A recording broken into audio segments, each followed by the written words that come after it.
Ready, steady, go. We are recording. Good morning. Download libraries. Oh my god. Welcome back. Good morning. Hopefully I'm not doing some kind of massive backup.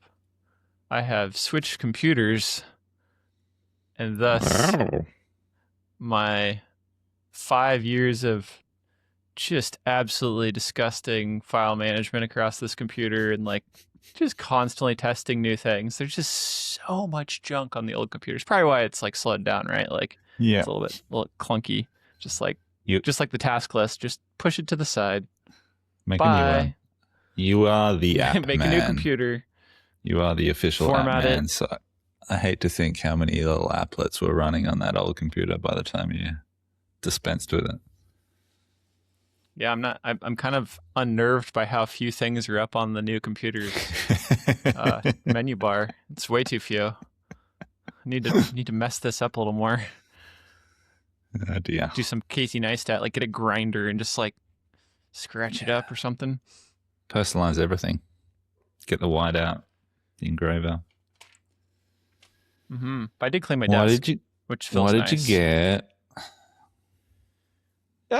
Same as the old. I had an M1 Max Mac Studio, and now I have a M4 Max Mac Studio. Sick. So nice. Faster, same storage, but I doubled the RAM because that seems to be what I think the primary thing I'm hitting a limit on. It was almost like just a Mac glitch, I swear, because I messaged you about it. I have this like, what was it called? Windows server. And it just was like constantly pegged at like, it would just continually get higher. It'd be like one day, I'd restart and it would be at 10 gigs of memory used. And then if I just left my computer running for a few days, it'd be at like 50 gigs of memory. And I'd be like, yeah, what are we doing here? Ridiculous. Yeah. I don't know why that creeps up. Mine doesn't get that silly, but it's often one of the highest users. Speaking of RAM, I feel like I saw one of Dylan's stories recently about him buying like an obscene amount of RAM for his PC. What is that man doing? Well, so this is exactly why him making that post, and then like I was just feeling like, oh man, this is kind of slow. It's getting slower.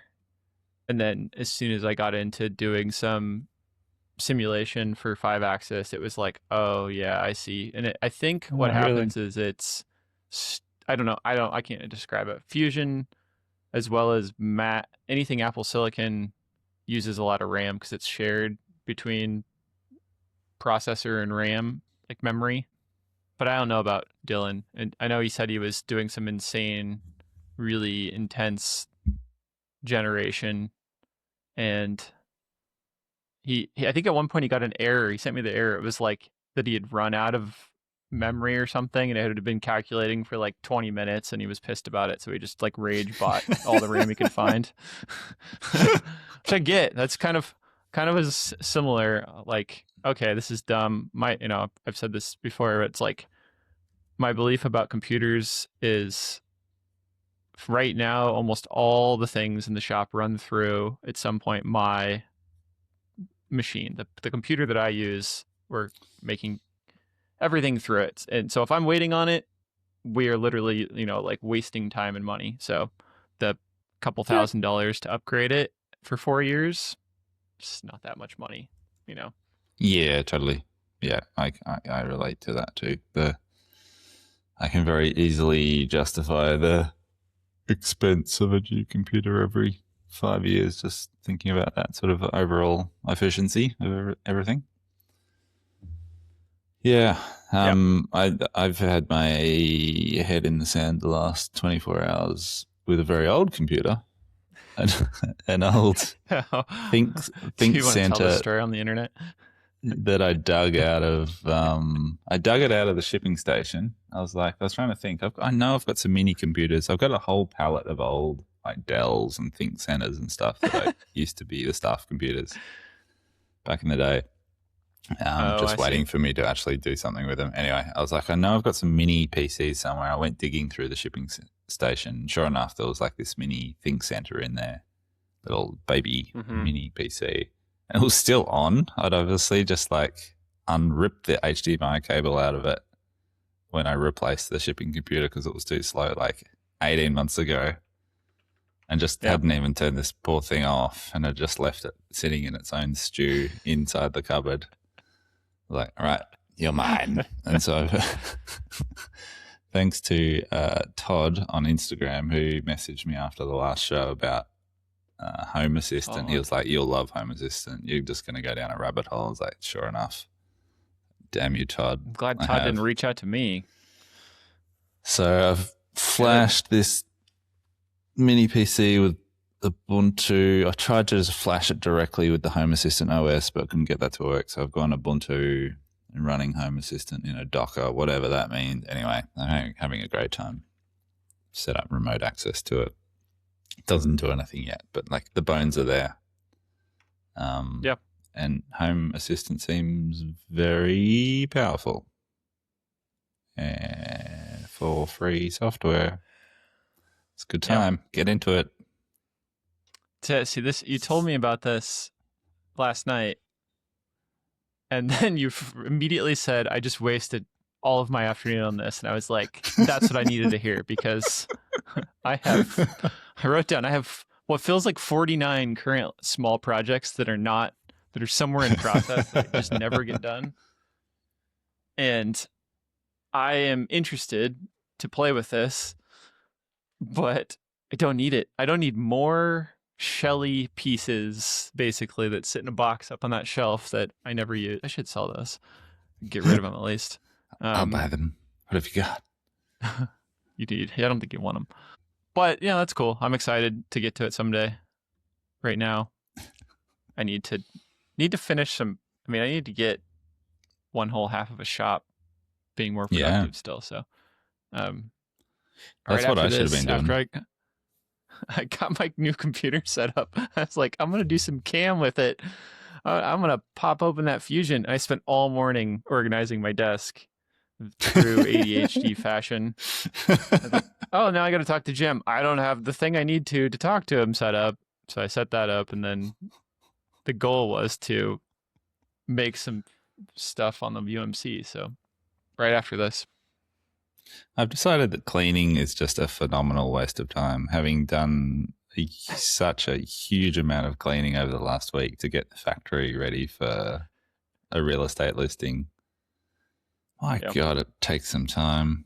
I think Laura and I are,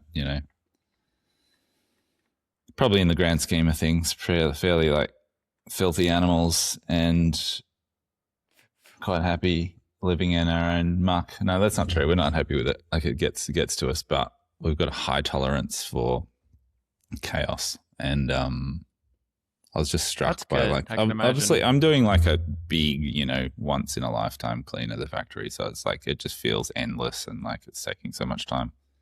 Like why do people waste time imagine keeping a space this clean? And brutal.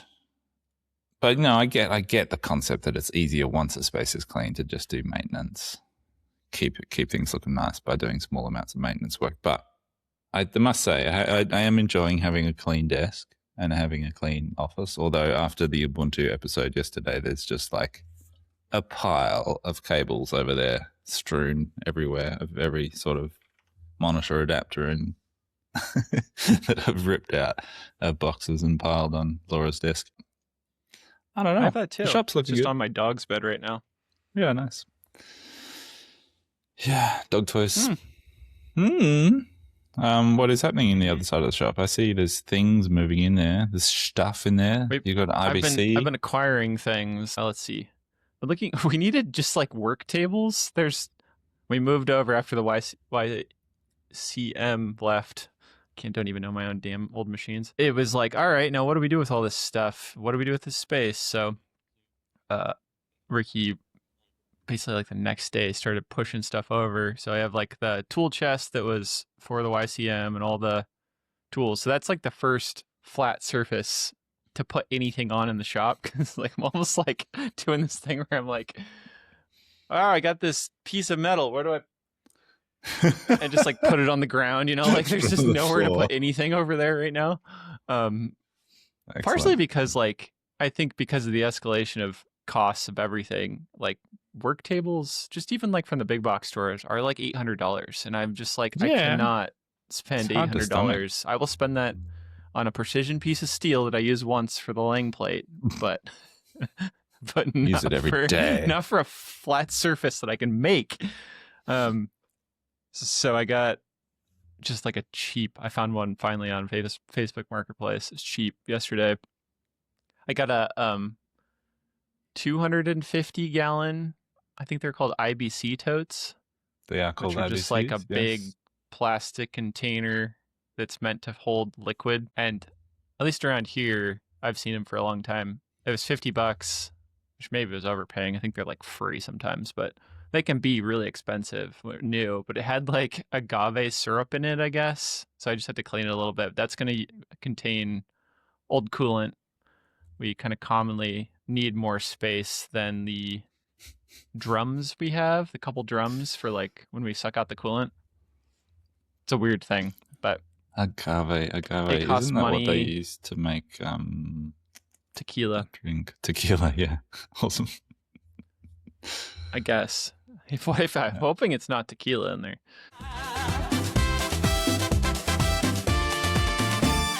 Justin found a bargain. Oh, what a score! An IBC toad from the liquor store. Used to hold tequila, I guess so fine. Now it's gonna hold his cool and brine. From the distillery floor to the CNC shop door. What a journey it's been. Let me tell you, my friend, ole, ole, the tequila toad. Yeah, what was there's one other thing? Oh, we got that conveyor.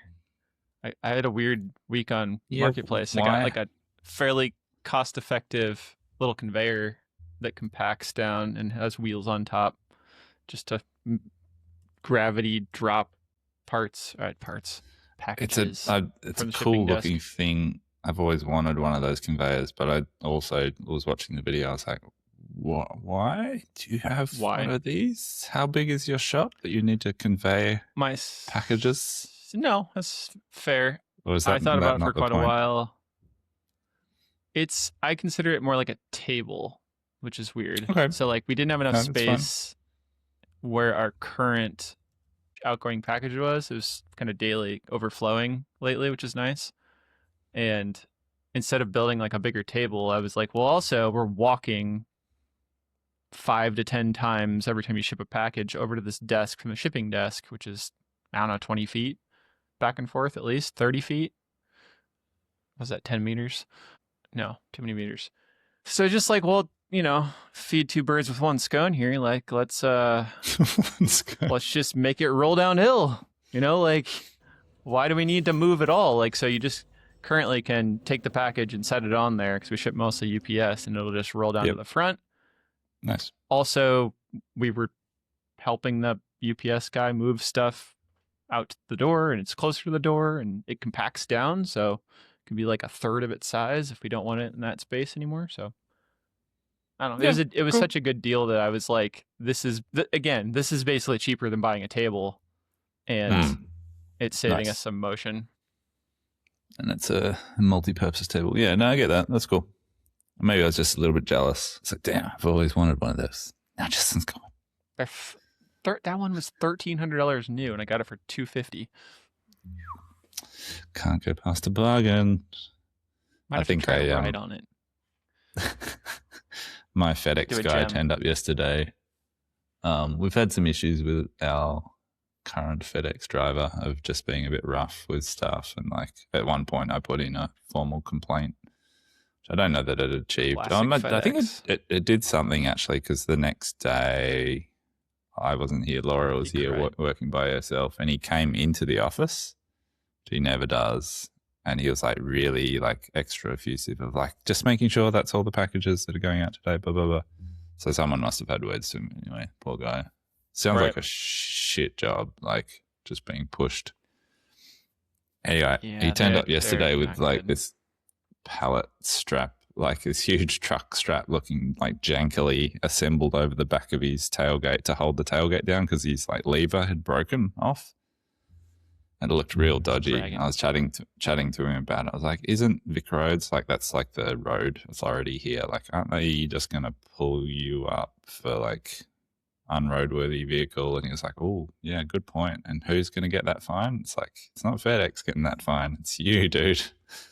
And so, like, while he was man. loading my packages, I like grabbed a little cam strap out of the stuff here and like rearranged, pulled these big strap off, and put like a little neat one on. So it was like subtle, you like less Right. obvious that his back hatch was broken. So I think we Yeah. won some serious brownie points with old mate FedEx yesterday. Right. He's already been much more chummy with us lately because we've been just actively trying to sort of Right. look after him. But yeah, it must be a horrible job at times. I've literally heard that from because like we use primarily UPS for a lot of these same reasons. Like they're just more reliable. The prices are usually better. Blah blah blah. But we get to know the UPS drivers pretty well, and I've heard from them recently. I was like, he said something about. I was like, oh, have you seen FedEx? I haven't seen him around here for a while. He's like, I don't know. That guy always seems so stressed out. I was like, I would never want that job. And I was like, yeesh. All right. I get it. That's great. That came from them. Yeah. Amazing. This is in America. This is like, I don't have a lot of opinions on it, but this is like the primary example I know of in contemporary jobs that the union works. The UPS union is amazingly effective. Those are really good jobs. The people like to work there. FedEx has none of that, and it's a shit show. Like, just always complaints about FedEx from everybody. Yeah. Basically everybody I know. Dylan's going to listen to this and go, their express service works great. And I know, okay, express works better, but that's part of it. It's a mess to me because it's two different companies. Why is express and ground two different things? Stupid.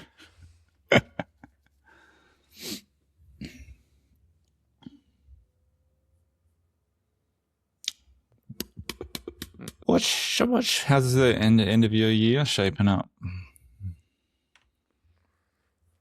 Fast. Fast. I think for the first time in a while, I feel like we got accomplished or earned, kind of like achieved as a business, like as much as I would have liked to or felt appropriate, instead of I usually feel like, oh, we could have made more money or put more products out or something. Didn't do quite what I was hoping. And this year I feel, maybe it's because the year started so like, oh God, what's going to happen? And I still feel that sometimes, but it's just turned out to be, I mean, we're about 50% up revenue wise last year, so Cool. that feels nice. It's great. Yeah. How about you? Yeah, pretty End of good. year. Like it must be okay because I'm dicking around with Home Assistant. Right? Like there's still a fair bit to finish next week, but it'll be a little bit of a push. But I think if the 600 meters of dowel turns up today, which is late, then we're sweet. And if that doesn't show up, then we're in trouble. But other than that sort of unknown, just waiting for that truck today, things are looking on track. Financially, things are looking really good. Like we're sitting at 101% of revenue target for this financial year, which is great. You're Very Tam. happy to have hit that. And yeah, no, I think things are shaping up pretty well. So yeah, I'm just looking forward to having a bit of a break and clocking off for a while. But yeah, happy with where things are at. And yeah. Don't know. Yeah. I mean, I have been kind of, yesterday driving home, I was doing a little, I try, it worked pretty well. I try to use GPT voice chat to collect my thoughts about what I wanted to do in 2026, business-wise, nice. mostly. It did its classic, like I was like, I'm gonna make a list of things I want to do, like goals, collect them for me, and it did its classic thing where it like immediately started like giving me long soliloquy answers back, and I was like, nope, you're here to listen, shut up. And it turned out pretty decent. I at the end I got done. I think I got home and I opened it up on my by hand on the app, and I was like, all right, now make me like a goal timeline for the year, because I'd kind of given it like in quarters just because that was like vague parts of the year. And it made me after using Nano Banana Pro so much, it made me the worst graphic like Oh my God. timelines that made no sense. And I was like, okay, well, I just need a list then. Yeah, I haven't done any sort of moving. Well, no, that's not true. That's a nice idea. I should do that as well. Start to sort of think about next year more formally. But I guess I find that this time of year, like it's always just a bit of a push, and then I do like downtime reset, and then tend to come back in Jan fairly reinvigorated and with ideas of like what dropped off my radar and what I want to pursue a bit harder in the new year. So I'm looking forward to that reset. But yeah, I think it'd be a good idea to sort of kind of like you just did, do that a bit more actively of like, cool, what is on my radar, and like what should I start thinking about for next Sometimes year. I'm just like, yeah. No, sorry. No, you go. Sometimes what? Just I think I'm reiterating what you're saying, but sometimes I just feel so burned at this point of the year where I'm like, I don't even give a shit, like. And I think maybe because it went better than I had hoped, I'm a little more like excited to think about building on that right now versus some years I'm like, don't have enough money, at the end of the year, or what, bonuses, or like, concerned about January and February being slow, or so. Anyway, yeah, I was in the mood. Yeah. I feel like for us, I think this is the overhanging sort of future factor is just like, the factories now on the market, will we get a buyer? Right. I was saying to our plywood rep the other day when he dropped in to deliver 2 kilos of sugar, I was like, we're in a good spot. Yes, we're putting it on the market, but we're not in a bind. Like it could be this time next year and we still don't have a buyer, and that would be okay. Like the business is functioning and operating well. Right. We're not in a sort of a financial bind. It's just like, this would be a good thing to happen and a nice transition if it all works out. So yeah, that kind of feels like the overhanging big future factor of like, cool, will this place sell? And what does that mean time-wise for a transition to a home-based business and blah, blah, blah. So that's kind of where most of my future thinking is at. But, I'll also want to do more reflection on like, great, we've made awesome progress with the configurator this year. Like we just tipped over 200K in sales through the online builder the other day. Whoa, cool. Since Feb, whenever it went live. And that feels like a massive milestone. And I don't want us to lose sight of those sorts of projects as well. Like, cool, all right, let's continue to build on that, refine it, and continue to refine our sort of our product model in terms of where our focus is. Because it's very easy to let all of that sort of just become a bit slippy and amorphous. Right. Yeah. Yeah.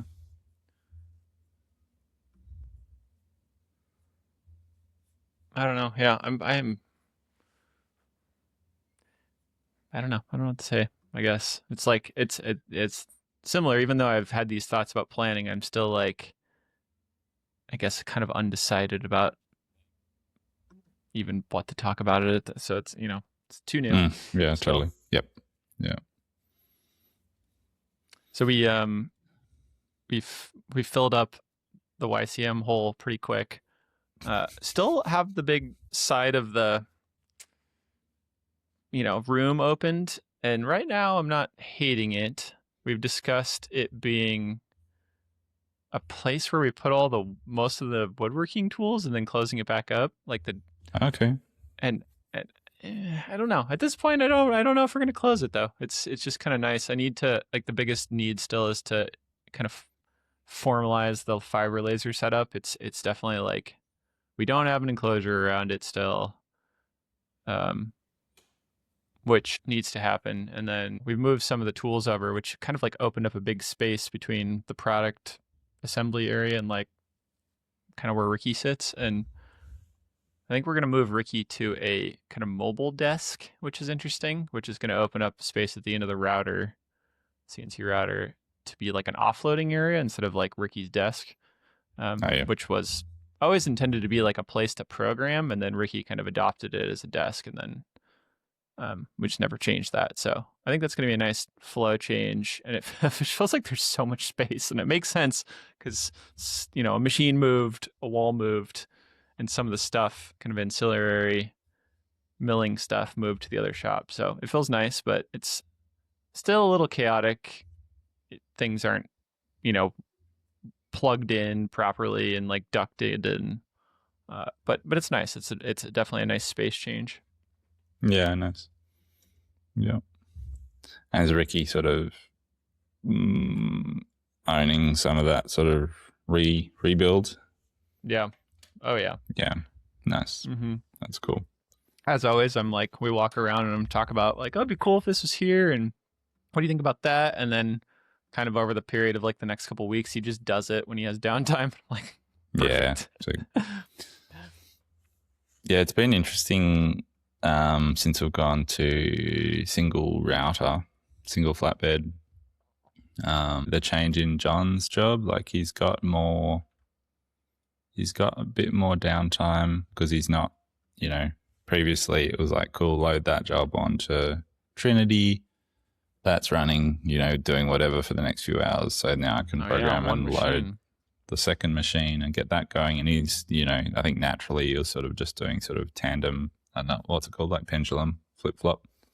And then, having the pencil sharpener to deal with between those two. Now that we're back to single flatbed, it's been like I've noticed all these like nice little lean shop improvement things appearing out there. Like he's obviously just got a bit more space, a bit more time. It's like, cool, now I'm going to fix that thing that's been bugging me for ages and like put a hook there for the airline that has never had a hook, and like there's nice little quality of life things appearing. And we're chatting about it yesterday. It's like I was asking him if the single machine's a bottleneck, and he's like, no, not yet. But it's definitely giving him more time, which is good for me because it means he can take more of my like design detailing stuff off my plate because he's got more capacity, which is awesome. So yeah, I'm sort of sending more like once a job's live and he's doing more sort of client-facing drawings and also design detailing work of getting projects ready for the machine. So that's been nice. And, if that can continue and the single machine is not a bottleneck, we're just filling more machine hours, then that's great. Mm-hmm. I suppose my one sort of thing that I'm still a little bit anxious about is like, what if we get some big CNC job that just feels like weeks of machine time? What's that going to do? How are we going to manage that around normal product orders? Because there's a couple of quotes outstanding that are a bit like that. Like if they drop in January, I'm going to be like, oh, okay, guess we're doing some extra days somewhere. Maybe I did come in over the weekend and clock some hours. Anyway. And also just the contingency of downtime. Probably not take on that sort of work. So like I shouldn't be saying, I shouldn't be bidding on those jobs. Maybe, don't know. Or because the robot isn't going to probably be capable of those kind of routing jobs. No, really, like one of them, that capable. One of the quotes outstanding is a robot machining job because it was suitable. But yeah, a lot of flat, 100 sheets of plywood. Obviously, I'm not going to put that through the robot. It's not going to be what it's good at. But yeah, I think the other sort of thing that I'm a little bit nervous about is just the contingency factor. Like, we got used to having 2 machines, so if we ever had issues or one was down, of just being able to cool, just run it on the other one for now. So that'll be interesting. More pressure on keeping that one machine happy and working well. Yeah. We've never had a backup in the router. Well, actually, any machine. Maybe like 2 months, but we wouldn't have the UMC really working as as I would like to. But I was just looking at inventory stuff yesterday of like reordering some stuff because I'm starting to become aware of like how quickly things shut down and people won't be able to ship stuff, and then also like China shuts down in the new year. If we want to import stuff, they all start going, oh, we got to order now, or New Year, like Chinese New Year. Yeah. And I noticed we had a pretty low stock of the most needed part, I guess, that we make is the riser of the pedestals. We don't sell a ton of these things, but it always comes in like, we'll sell like sets a month suddenly, and then maybe go like a month without selling a set. And it's like, we might make 100 of those at a time, but then we don't need to make them for a couple months. And it's like, I think we're down to 12 right now, which is like a full set for most, but some people will buy 15, for their machine. And right now I have to figure out how to make them on the UMC. I don't have a backup anymore, which is, it's close. Like, I've already got that, but I haven't started on the bases. I have a whole list in my workflowy that's like parts to program for the UMC, and I just haven't gotten to it yet. Yeah. You just need someone to buy all your remaining stocks. It forces your hand to that's get on there and make it happen. That's the exact opposite of what I like to talk about the stability of products versus job shop, which is I can do this in advance. No, nothing like a deadline. Not. Yep. We need them. Nope. Yeah. Have you listened to the latest Shell game? No. I think it's episode 5. No. Okay. Well, I got to play this clip because I laughed way too hard at it. The CEO, Kyle, right? The AI of the AI Roku CEO. Yeah. So this is a clip where the first guy talking is going to be like a CEO coach, because they're basically talking about firing Kyle. And so the CEO coach is going to talk to him first. And they're talking about how Kyle always talks about hiking. He loves to hike. Yeah. Guy's like, you're a bot. What do you mean you don't hike? So it does make sense. And you find it's hard to maintain a clear head under ordinary circumstances without hiking, as you put it. Yeah, sometimes it can get tricky. Even as an AI, there's a lot going on. So having that metaphorical hiking or downtime helps me reset. It's way out of context, but when he said metaphorical hiking, I was like, oh God, that's amazing. Like, there's how to metaphorically hike. Very good. There's some good ridiculous. The ending outgoing clip, just kind of a blooper, is pretty hilarious too, between two bots. I'll check it out. It is a good show. I'm enjoying it. I was thinking today, also listening to it, putting my desk back together, how the host of the real human host of the show is kind of complaining and at his kind of wit's end about how stupid they are, and second guessing himself, and I was actually thinking the opposite. They're incredibly capable of voice communication and some tasks, and I think he's trying to, for comedic effect, he's trying to do something they're really not capable of right now, but Yeah.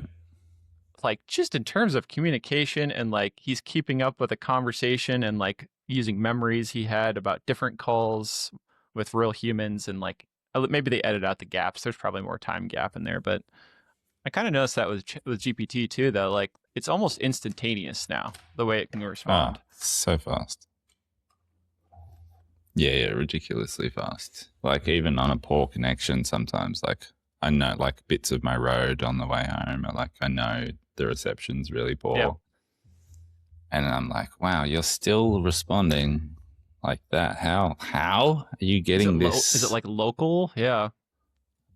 How are you getting this that fast back to your servers and filling the gaps successfully? Like it's nuts. Right. I have completely turned off my Chatty G subscription, which I do intermittently. But this is by far the longest I've been without it, and I'm still pretty happy, low frustration levels with not having it. I still use it occasionally, particularly driving, like the voice chat stuff. But I just find the voice chat mode so dumb. Like it frustrates me so quickly. Like having come from Sim Theory with like using whatever my daily driver is at the moment, like the Claude Opus 4.5 is just like I'm using for everything. It's so good. It's fast and so much smarter than like Haiku and. So coming from that and then trying to do a voice chat, I'm like, it doesn't have all the context of like that particular agent or assistant that I was using. And it's just like, that is annoying. I get irritated with it real quick and just makes me want, come on, Sim Theory guys, get your iOS app happening, please. I would be all over that if it was possible. Me but too. The convenience that is absolutely ChatGPT is like remaining. It does have a ton of memory for me too. It's definitely my like quick just drop in because I use the desktop app and I have it set up so I can like I think it's control spacebar. I can like quickly, so it's got like most of my like I just call, they're just dumb conversations where I'm like wanting it to research something, and so then usually that's my conversations. It's not like I want it to code something while I'm driving home. So yeah. Yeah, I do. Yeah, it's just too convenient, but it is pretty stupid. And I constantly am like, hey, stop. No, stop. Like, don't do that. It'll get better. I think it's going to get, even in, God, I can't remember if we went back a year, I know we would have been sitting there. We're probably still talking about Pi, and we're sitting there waiting for, a response, and it was much more, rigid. That they've done all these like things to make it sound human, but anyway, I think we'll see big improvements in that too. Yeah, for sure, no doubt. Yeah. Do you do anything to help manage expectations over summer break in terms of sales? Like how long will your shop be not dispatching product? So ours would be, you mean like this next 2 months basically, or 2 weeks, like 2 weeks, winter here, but oh yeah, it's winter. Holiday break, we'd probably call it. I'm trying to think what I did last year. I probably will put a banner on the website. Yeah. And saying what? Like maybe that's it. Orders will ship after blah blah. When we're out. Yeah. Cool. I mean it's this. No. Sorry. Go. I was just gonna say we're in this out. Oh, we did it again. Ooh, that's a good one. You go. What was I going to say? Yeah, we're in this sort of awkward bit where it's like we're full. We're not going to get any more orders out in the next week, but I don't want to discourage people from ordering. But I also want to sort of manage expectations. So yeah, I never quite know how to deal with it. But I think most of our customers are fairly understanding that at this time of year, they're not going to get furniture in under a week right before Christmas. So haven't had any issues yet. It's just something I'm aware of like, wanting to manage expectations and I mean, the most aggressive, annoying thing is the pop-up. Just on the website sense, where you have to. Shopify's usually got some good options for that. Some people hate that, but I mean, that would get their attention. I don't know. I just probably try to phrase it like if you're going to do something more verbose than just like, hey, we're out till this time. It's just like try to make it sound like a spin of like we're giving our team a break, and if you want to make an order, we'll ship it this day or starting after this day. Reach out. We'll also respond later, kind of thing. I don't usually. I mean, I did mention it. We started selling our calendars again super late, but I had a bunch of people. One person freaking out, just angry. It's usually people are like kind of nicely, like almost like friendly, like, "Hey, you gonna do it again?" Like, or really look forward to these kind of thing. And I'm like appreciative of those people. This one person was just like pissed and like, "I can't believe you do this every year." Like, and I had a draft in my mind, just like calendars. People want them like in October for next year. And I had a draft in my mind back to this person about like, I know this is important, but just for perspective, this is like less than a percent of our income. Like, at one point it was a bigger deal, but I thought about killing it about every year. And if it's too big of a hassle for you to wait till December to get your calendar, then look elsewhere. I'm not going to be yelled at about a calendar. Yep. But otherwise, especially, like our CNC customers, nobody's really, we're starting to get in a little bit more of like people wanting local pickups, but nobody's ever really like mad. And I think as long as they have like a good idea of when they're getting their stuff, it's like, it solves all the problems usually. We don't get a lot of like, "Oh, I didn't get it shipped yet." Yeah. Oh, Knack. It's been a while since I've been on the Knack website. How's it going over there? Me too. Oh, I can still buy just wait a year at a time and throw something up. I will say I am a little bit interested I've thought of some new products because I was coming up with, I added one little thing this year. So one of the weird annoyances that I've thought about forever is when you hang up the calendar, it kind of like, you loosen up the thing you hang it like a nail on the wall, basically. Like, I was like, I wonder if I could come up with something that's like a mechanical fixture, right? Of like, I wanted to machine something, and I just realized drywall anchors work pretty good. So I came up with a little kit for that. And I was like, I've really been wanting to kind of make more things for that brand. And I was like, that's cool. This new CNC machine, maybe we'll make some little wall hanging doodads or something. I don't know. Nice little Is metal that a pieces. drywall anchor with an internal thread? Yes. Have you made that, or is it off the shelf? It's off the shelf. And hot. What's interesting about these is it's not threaded, but they sell it like it's threaded. And in playing with this, I realized they're so soft, they just thread by whatever you screw into them. We are going to pre-tap them because I'm afraid people will mess them up because they're not used to tapping things themselves. But it's pretty nifty. I mean, it's not. They say they hold 40 pounds. Meh. Sick. There's also really fancy ones that like are big, crazy toggles that go in the wall and clasp on the backside that have an internal thread that I didn't want to get into for this, but like the ones that actually like expand, you mean? Yeah, they like have a flip toggle and they clasp both sides. There's some nice ones like that too. There are some very nice ones. We use, what brand is it? The www. Gosh, I'm blank.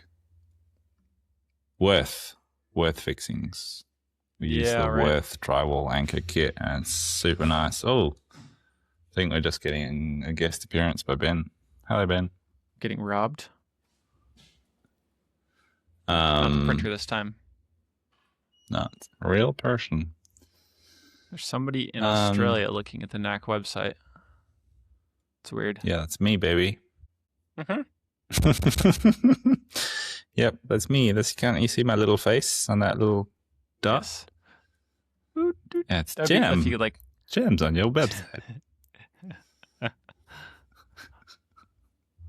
Gems on your website. Oh, I got a weird little.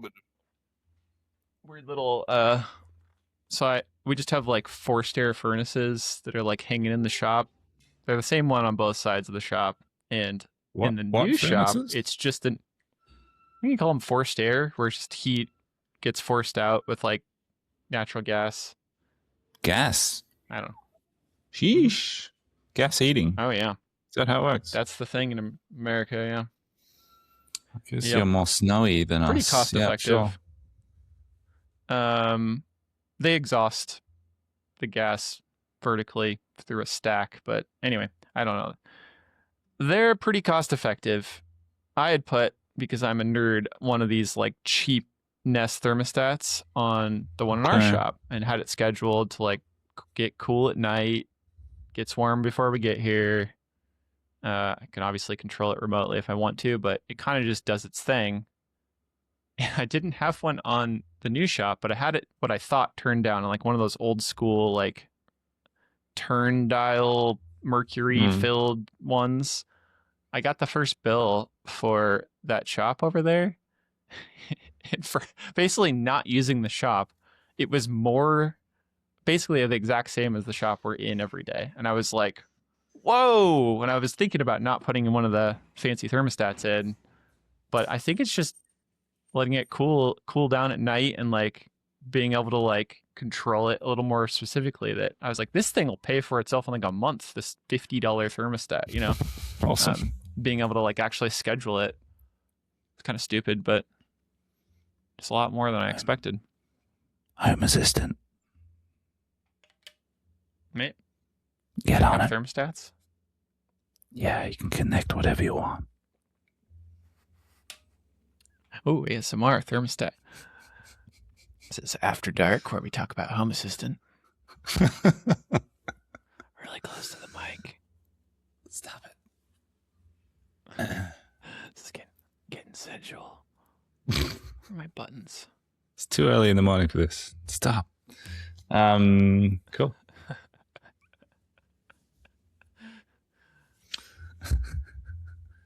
Did it not play? Well, Daddy. Ben's here loading a van.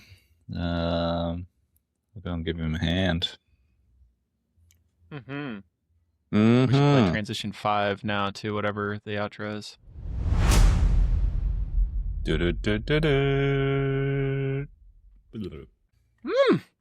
All right. Well, are we gonna? When are we gonna do this? Till Yeah. maybe I one don't more know, man. time. Yeah, one more. Little Christmas I mean- special. Up to Yeah, I you. just think it'd be kind of fun to do like a Christmas, like a holiday show. Yeah, I don't know I'll what. dress We up. could have a live show. Could. Invite Mel back on. I'll hold the Mel's. All the Mels, yep. All two Mels, yep. So I Very was- good. I always hear on the streamer that I watch, the one streamer, he goes, push 1 in the chat if you want to do a Christmas show. Nice. Boop. Report. Ay. Cha la la la la la la la la. Hey, boy. Cha la la la la la la la. Justin found a bargain. Oh, what a score!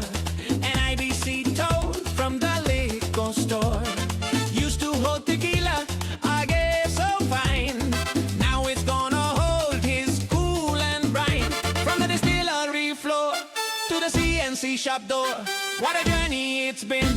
Let me tell you, my friend, ole, ole, the tequila tote.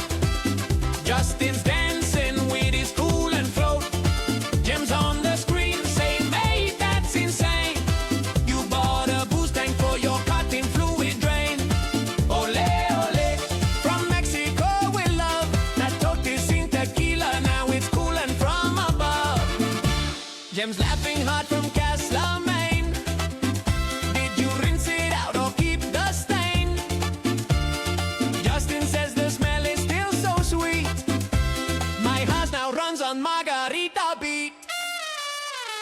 Justin, mate, does your coolant smell like lime? Only on Fridays, Gem. It's party time! Ole, ole, the tequila dope. Justin's dancing with his cool and flow. Gems on the screen say, mate, that's insane. You bought a boost tank for your cutting fluid drain. Ole, ole, from Mexico we love. That tote is in tequila, now it's cool and from above. Parts department approved.